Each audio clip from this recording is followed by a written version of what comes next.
조갑제 TV 시청자 여러분 안녕하십니까? 목숨을 걸고 북한 정권을 탈출하든지 북한 정권에 저항을 해서 대한민국 국민이 된 이후에 아무도 알 수 없는 북한 정권의 깊은 이야기, 또 북한 정권의 악마적 본질을 국제사회에 고발해가지고 역사의 흐름을 바꾸고 있는 분이 세 분이 계십니다. 1997년에 한국으로 온 북한 노동당 비서 출신 황장엽 선생 돌아가셨죠. 2010년에. 그리고 1987년 대한항공기를 폭파시킨 직후에 생포되었다가 한국에 와서 전향하고 김정일 정권의 테러 실상을 폭로해가지고 세계적으로 테러 문제 그리고 일본인 납치자 문제가 부각되도록 한 김현희 씨, 그리고 2년 전에 한국에 귀순한 태영호 전 공사, 이 세 사람입니다. 이 세 사람은 북한 정권이 가장 싫어하고 미워하고 죽이고 싶어하는 세 사람입니다. 그런데 좌파 정권이 들었으면 이 세 사람들이 순환을 받게 되는 것은 참으로 이상하지 않습니까? 이 세 사람은 목숨을 걸고 대한민국을 지지하고 우리의 적을 고발하는 사람들입니다. 그러면 대한민국이 감사해야 할 사람이고 이 세 사람을 위한 지원을 해야 되고 세 사람을 적극적으로 보호해야 되고 이 세 사람을 위협하는 자들은 그것은 이적 행위를 하는 자들이니까 법을 동원해서 응징해야 합니다. 그것이 대한민국이라는 국가의 의무입니다. 그리고 권리입니다.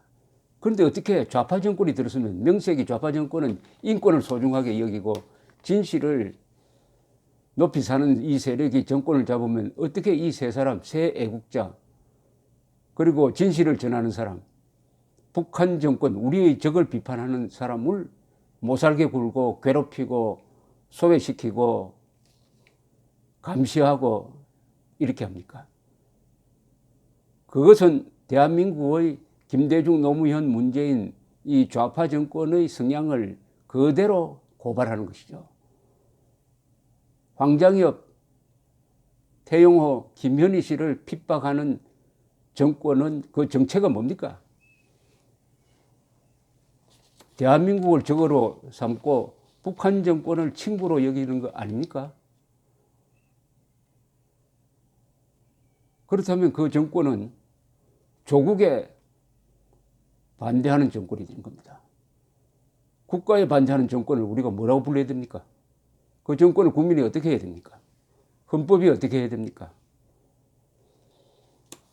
지금 태영호 전 공사, 전 영국 주재 북한 대사관의 공사는 최근에 책을 냈는데 이 책도 화제가 되고 이분이 책을 낸 걸 계기로 해가지고 국회에서 최근의 북한의 동향, 그리고 지금 핵 문제를 대하는 북한의 태도, 그리고 트럼프 김정은 회담의 전망, 북한의 개혁 가능성, 이런 문제에 대해서 아주 논리적인 보고를 했습니다. 저도 그 자리에 있었지만은 정말 2시간 동안 공부를 많이 했습니다.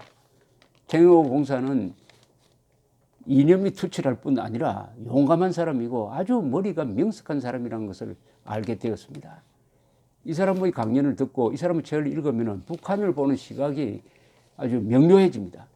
그러면서 지금 벌어지고 있는 이른바 비핵화 사기극에 속지 않게 되는 것이죠. 이러니까 태영호 공사를 겨냥해가지고 북한에서 협박을 하고 그것이 반영된 건지 태영호 공사가 상당한 스트레스를 받고 있는 것 같습니다. 드디어 어제 이분이 근무하는 국가정보원 산하에 국가안보전략연구원 자문위원을 물러나겠다는 사의를 밝혔다고 합니다. 안보전략연구원 측은 오늘 중으로 면직될 것이다 라고 조선닷컴에 이야기를 했다고 합니다. 태영호 전 공사는 100% 자발적인 사의 표명이라고 이야기를 했습니다. 대화와 평화를 바라는 국민을 위해 남북 화해와 협력의 모멘텀을 이어나가야 할 상황에 대한 고민 끝에 내린 판단이라고 이유를 밝혔다고 연구원 측은 전했습니다. 이 연구원 측이 간접적으로 전한 것이니까 과연 이 사람이 이런 이야기를 했는지 좀 생각해 봐야 되겠습니다. 대화와 평화를 바라는 국민을 위해 남북 화해와 협력의 모멘텀을, 이것은 태영호 공사가 평소에 하던 이야기하고 다릅니다. 태영호 공사는 김정은 정권을 무너뜨리고 노예를 해방해야 한다. 그것이 남북 통일이다. 노예 해방 전쟁이 바로 남북 통일이다라고 말하는 사람인데, 남북 화해와 협력의 모멘텀을 만든다. 믿어지지가 않는데요. 이런 말을 했다는 게. 하여튼 그렇게 했다고 전해졌습니다. 본인이 따로 이야기를 하겠죠. 태전공사는 2016년 영국 런던에서 부인과 아들 2명과 함께 망명했습니다. 지난해 1월부터 안보전략연구원에서 자문위원으로 근무를 하고 있습니다. 최근에 태영호 정은 삼청 서기실의 암호를 출간을 해가지고 이 베스트셀러가 되고 있습니다. 이 태영호 씨는 왜 망명을 했느냐 하면 두 아들 이야기를 했습니다. 북한 체제에 있어도 엘리트로서 잘 살 수 있다. 그런데 두 아들이 우리가 이렇게 살아야 이게 인간이냐 하는 의문을 제기하기에 아버지로서 부끄러웠다. 그래서 자유를 찾는 목숨을 건 탈출을 감행을 했다. 이렇게 이야기를 하고 있습니다. 태전공사는 향후 활동 계획과 관련해서는 자유롭게 활동하겠다. 블로그 활동도 열심히 하겠다. 이렇게 이야기를 했습니다. 북한중앙통신은 천하의 인간 쓰레기들을 운운해가지고 최고의 존엄과 체제를 헐뜯고 뭐 등등 이런 비판을 쏟아부었습니다. 태영호 공사를 이 지경으로 만드는데 문재인 정권의 책임이 없다고 볼 수가 없습니다.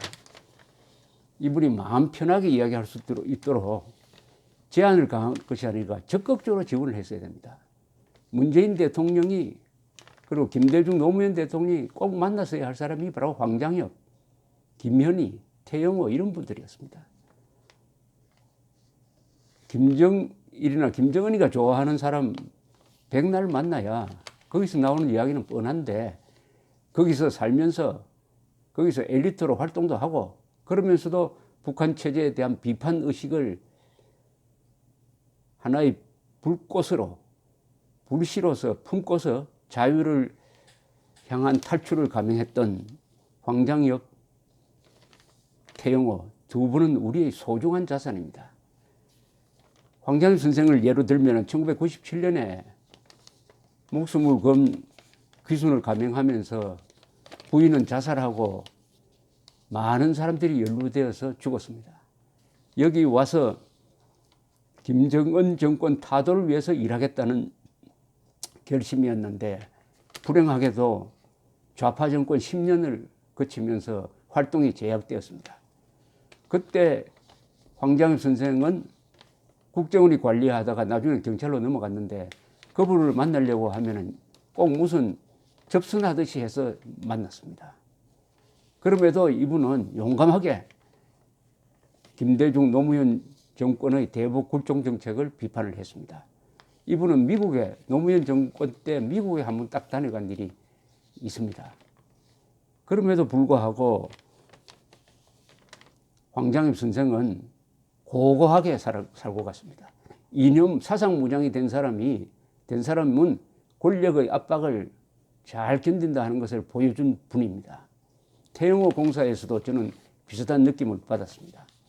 이 이념적 인간은 역경에 처했을 때 강합니다. 권력이 눌러도 굴복하지 않아요. 김현희 씨도 마찬가지입니다.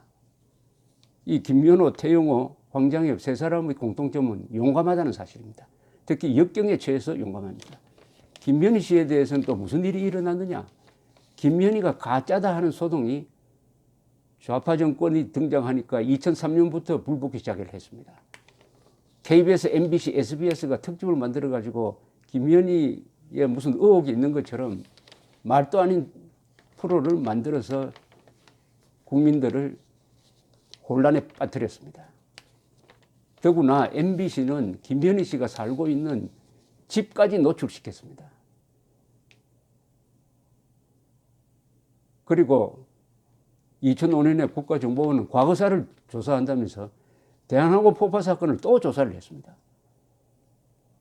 국정원의 전신인 안기부가 확실한 자료를 내고 더구나 세계 정보기관의 협조를 받아가지고 김현희의 범행을 명백하게 밝혀내고 여기에 따라서 유엔이 북한을 제재하고 그다음에 우리 재판부도 3심, 1심, 2심, 3심에서 다 김현희를 진범으로 보고 확정 판결을 내렸는데도 그것을 뒤집는 과거사 조사를 했다는 것 자체가 이것은 국가에 대한 반역이죠. 국가정보원의 국가에 대한 반역입니다. 해보니까 뭐가 나왔습니까? 나올 게 없죠. 역시 김현희는 진짜다. 그 결론을 내리는데 일부러 시비를 만들고 돈을 들이고 또 도저히 용서할 수 없는 것은 일부 신부들이 김현희를 가짜로 모으는데 앞장섰습니다. 언론이 앞장섰어요. 좌파 정권의 비호하에서. 그 당시에 국정원도 공모를 했다는 의혹이 있습니다. 이 사실을 이명박 정부가 들어서서 폭로를 했습니다. 그래 해도 김현희를 가짜로 모으는데 가담했던 공무원들에 대한 처벌이 이루어지지 않았습니다. 이게 우파 정권의 잘못하는 짓이죠. 다른 나라에서 이런 일이 있으면요, 김현희, 황장엽, 태영호 씨를 괴롭히고 법을 어긴 자들은 다 감옥에 가야 됩니다. 애국자를 탄압하는 자들은 감옥에 보내야 그런 나라가 넘어가지 않는 것입니다. 그런 경우에는 국가가 무서워야 합니다. 국가는 적에 대해서는, 반역자에 대해서는 잔인할 정도로 무서워야 그게 국가입니다. 대한민국의 실수는 냉전시대 그 이후에 전후 한 1970년대까지는 그런 모습이 있었으나 그 이후에 민주화의 소용돌이에 말리면서 국가가 허물허물해지면서 이적, 간첩, 반역 세력에 대해서 너무나 부드럽게 온건하게 굴종적으로 대하다가 보니까 오늘 우리가 보는 이런 세상을 만들었다는 점입니다. 그게는 우파 정권, 이른바 보수 정권의 책임도 큽니다. 자, 김현희, 태영호, 황장엽, 새 애국자, 목숨을 걸고 대한민국 품에 안긴 이 새 애국자, 그 중에 살아있는 사람은 두 사람, 김현희, 태영호. 두 사람을 국가가 보호하지 못하면 국민이 보호를 해야 됩니다. 국민 중에는 공무원도 있고 군인도 있고 국정원 직원도 있고 국민입니다. 이건 국민의 의무입니다. 정권이 보호를 못하면 국민이 보호를 해야 돼요. 정권이 보호하지 못하고 국민도 보호하지 못하면 이 두 사람은 김정은에게 희생되거나 바쳐질 수도 있습니다. 대한민국 품에 안겼던 이한영이라는 사람은 북한이 보낸 저격수에 걸려가지고 아파트 앞에서 피살되었습니다. 황장엽 선생도 암살의 위험에 처했던 적이 있습니다. 태영호 공사, 우리 국민이 지켜줘야 하겠습니다. 감사합니다.